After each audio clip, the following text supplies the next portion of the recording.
تو دوسری طرف راولپنڈی اور اسلام آباد میں بدھ کی رات سے ہونے والی موسلادھار بارش نے جل تھلیک کر دیا۔ جڑواں شہروں میں اب تک 250 ملی میٹر سے زائد بارش ریکارڈ کی گئی ہے۔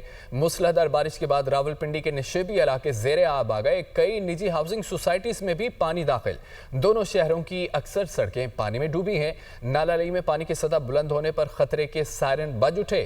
قریبی آبادیوں کو انخلاء کی ہدایت جاری کی گئی ہے۔ رپورٹ میں دیکھیے۔ راولپنڈی اسلام آباد میں طوفانی بارش نے تباہی مچا دی۔ نالہ لئی میں پانی کی سطح 21 فٹ سے بلند ہونے پر خطرے کے سائرن بج اٹھے۔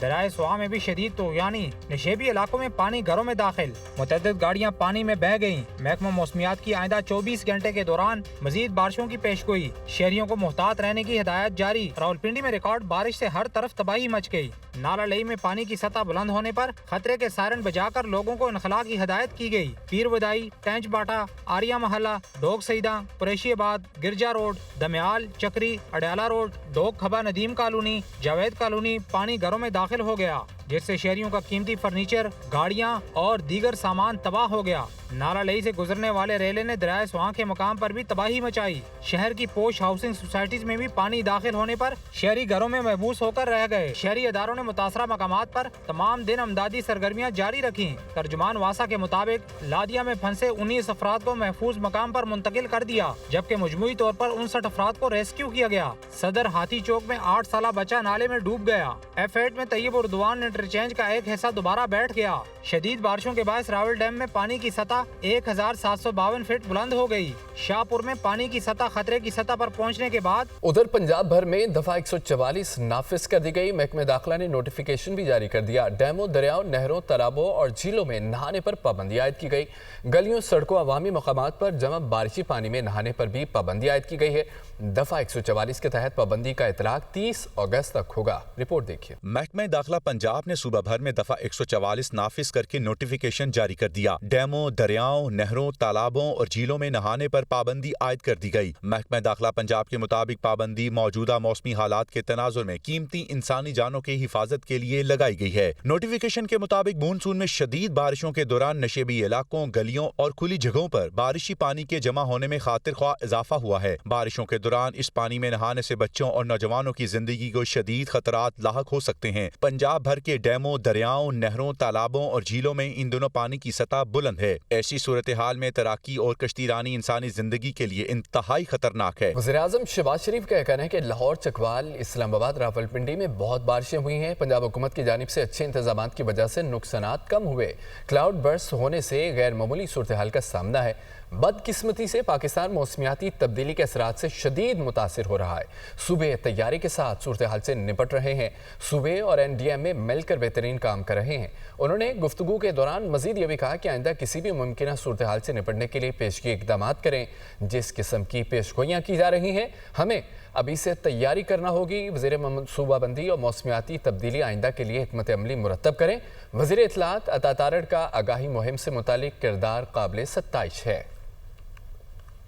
پنجاب میں طوفانی بارشیں، انتظامیہ متحرک، شہریوں کی جان و مال کی حفاظت کے لیے بروقت کارروائیاں۔ راولپنڈی میں شدید بارش کے دوران نکاسیاب کے لیے آپریشن کیا گیا۔ ادھر جہلم میں پانی میں پھنسے شہریوں کو نکالنے کے لیے آپریشن کیا گیا۔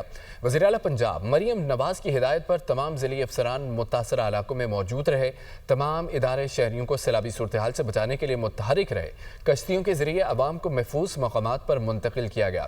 پولیس کو گشت بڑھانے، ضلعی انتظامیہ اور امدادی اداروں کا ہاتھ بٹانے کی ہدایت کی گئی ہے۔ آگے بڑھتے ہوئے آپ کو بتائیں کہ پاکستان کا شام کی خود مختاری کے احترام کا مطالبہ۔ اسرائیلی جارحیت کی شدید مذمت۔ شام میں جھڑپوں اور اسرائیلی حملوں پر سلامتی کونسل کا ہنگامی اجلاس۔ پاکستانی مندوب عاصم افتخار نے کہا کہ اسرائیل کی مسلسل خلاف ورزیاں بے لگامی کی علامت ہے۔ اسرائیل کو جوابدہ نہ ٹھہرانے کے باعث یہ خلاف ورزیاں بڑھ گئی ہیں۔ شامی مندوب بولے کہ اسرائیلی حملے سنگین اشتعال انگیزی ہے۔ ایرانی مندوب نے کہا کہ شام پر حملے عالمی برادری کی ناکامی کے باعث ہوئے ہیں۔ شام پر حملے سلامتی کونسل کی خاموشی کا نتیجہ وجہ ہے۔ سلامتی کونسل کے رکن متعدد ممالک کے بیچ شام پر اسرائیلی حملوں کی مذمت کی گئی۔ پاکستان کا شام کی خود مختاری کے احترام کا مطالبہ۔ پاکستان کی اسرائیلی جارحیت کی شدید مذمت۔ شام میں جھڑپوں اور اسرائیلی حملوں پر سلامتی کونسل کا ہنگامی اجلاس ہوا۔ اسرائیل کی مسلسل خلاف ورزیاں بے لگامی کی علامت ہے۔ پاکستانی مندوب کی جانب سے کہا گیا اسرائیل کو جوابدار نہ ٹھہرانے کے باعث یہ خلاف ورزیاں کی گئی ہیں۔ عاصم افتخار نے کہا کہ اسرائیل حملے سنگین اشتعال انگیزی ہے۔ شامی مندوب عاصم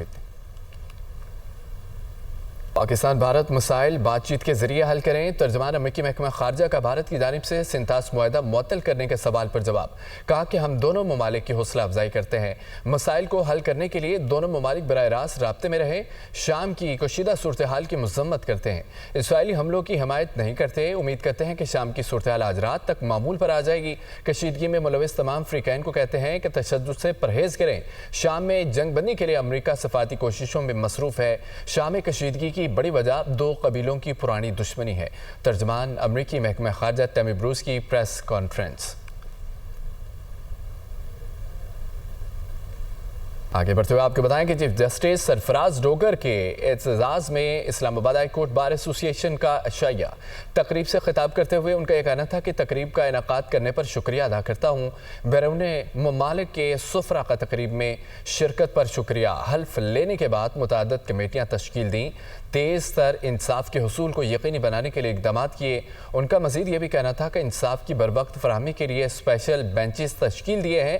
بیرون ملک مقیم پاکستانیوں کے مسائل کے حل کے لیے اسپیشل بینچ تشکیل دیے۔ ہمارے پاس سٹاف کی کمی ہے اور ججز بھی صرف 11 ہیں۔ نائب وزیر اعظم اسحاق ڈار کا ایک روزہ دورہ کابل۔ افغان نائب وزیر خارجہ و پاکستانی سفیر نے استقبال کیا۔ اسحاق ڈار کی افغان وزیر اعظم ملا محمد حسن اخون سے ملاقات ہوئی ہے۔ باہمی دلچسپی کے امور پر تبادلہ خیال کیا گیا۔ ترجمان دفتر خارجہ کے مطابق ملاقات Uzbekistan, Afghanistan, Pakistan railway framework پر دستخط کے موقع پر ہوئی۔ دو طرفہ تعلقات کو فروغ دینے کے لیے اعلیٰ سطح رابطوں کو برقرار رکھنے پر اتفاق کیا گیا۔ پاکستان کی جانب سے وزیر ریلوے حنیف عباسی نے معاہدے پر دستخط کیے۔ افغانستان اور ازبکستان کے وزیر خارجہ نے معاہدے پر دستخط کیے۔ وزیر خارجہ اسحاق ڈار افغان قائم مقام وزیر خارجہ امیر خان متقی سے بھی ملے۔ فریقین کا دو طرفہ تعلقات کی رفتار کو برقرار رکھنے پر زور، تجارت، ٹرانزٹ اور سلامتی کے شعبوں میں باہمی مفاد کے لیے تعاون بڑھانے کا عزم، علاقائی اقتصادی ترقی کی مکمل صلاحیت کے حصول کے لیے رابطے میں رہنے پر اتفاق کیا گیا۔ پاکستان، افغانستان اور ازبکستان ریلوے لائن کی مشترکہ فیزیبلٹی اسٹڈی کے معاہدے پر دستخط کیے گئے۔ اسحاق ڈار کی افغانستان کے قائم مقام وزیر داخلہ سراج الدین حقانی سے ملاقات ہوئی ہے۔ ترجمان دفتر خارجہ کے مطابق فریقین نے سیکیورٹی صورتحال پر تفصیلی گفتگو کی۔ دونوں رہنماؤں نے خطے کو درپیش خطرات کے خاتمے کا اعادہ کیا۔ اسحاق ڈار نے سیکیورٹی مسائل کے نپٹنے کی اہمیت پر زور دیا۔ اسحاق ڈار نے بارڈر سے متعلق مسائل کے خاتمے کی اہمیت پر بھی زور دیا۔ نائب لاہور میں ایڈن متاثرین میں چیک تقسیم کرنے کی تقریب ہوئی۔ Chairman NAB lieutenant general retired Nazir Ahmed Butt نے بطور مہمان خصوصی شرکت کی۔ چیئرمین نیب کا یہ کہنا تھا کہ نیب لاہور اب تک 236 ارب روپے کی ریکوری کر چکا ہے۔ حسن رضا کی رپورٹ دیکھیے۔ 11,880 ایڈن متاثرین میں 3 ارب 20 کروڑ روپے کے چیک تقسیم کا آغاز۔ Chairman NAB lieutenant general retired Nazir Ahmed کا کہنا ہے کہ ایڈن ہاؤسنگ سکینڈل میں 12 ارب روپے کی ریکوری مکمل ہو چکی۔ متاثرین کے 13 ارب روپے کے کلیمز پر 16 ارب کی پلی بارگین کی گئی۔ ایڈن متاثرین کو 23% زائد ریکوری کروائی جا رہی ہے۔ نیب ریئل سیکٹر میں صوبائی حکومتوں کے تعاون سے متعدد ریفارمز کر رہا ہے۔ چیئرمین نیب کا سرکاری اراضی کی جعلی الاٹمنٹ کے خلاف گرینڈ آپریشن کا اعلان۔ چیئرمین نیب کا کہنا ہے کہ نیب لاہور اب تک 236 ارب روپے کی ریکوری کر چکا ہے۔ 94,000 متاثرین میں 233 ارب روپے تقسیم کیے گئے۔ ہمارا عزم ہے مستقبل میں متاثرین کو ادائیگیاں بذریعہ بینک اکاؤنٹس کی جائیں۔ D G NAB Ghulam Safdar شاہ کا کہنا ہے کہ نیب میں متعدد ریفارمز متعارف کروائی گئیں۔ ریفارمز میں کھلی کچہریوں کا انعقاد، بزنس سہولت سیل کا قیام شامل ہے۔ پنجاب اسمبلی میں اپوزیشن کے معطل اکاؤنٹ سے نااہلی کی تلوار ہٹ گئی ہے۔ اپوزیشن اور حکومتی ارکان کی جانب سے ایوان کی ایتھکس کمیٹی کو بحال کرنے پر اتفاق کیا گیا ہے۔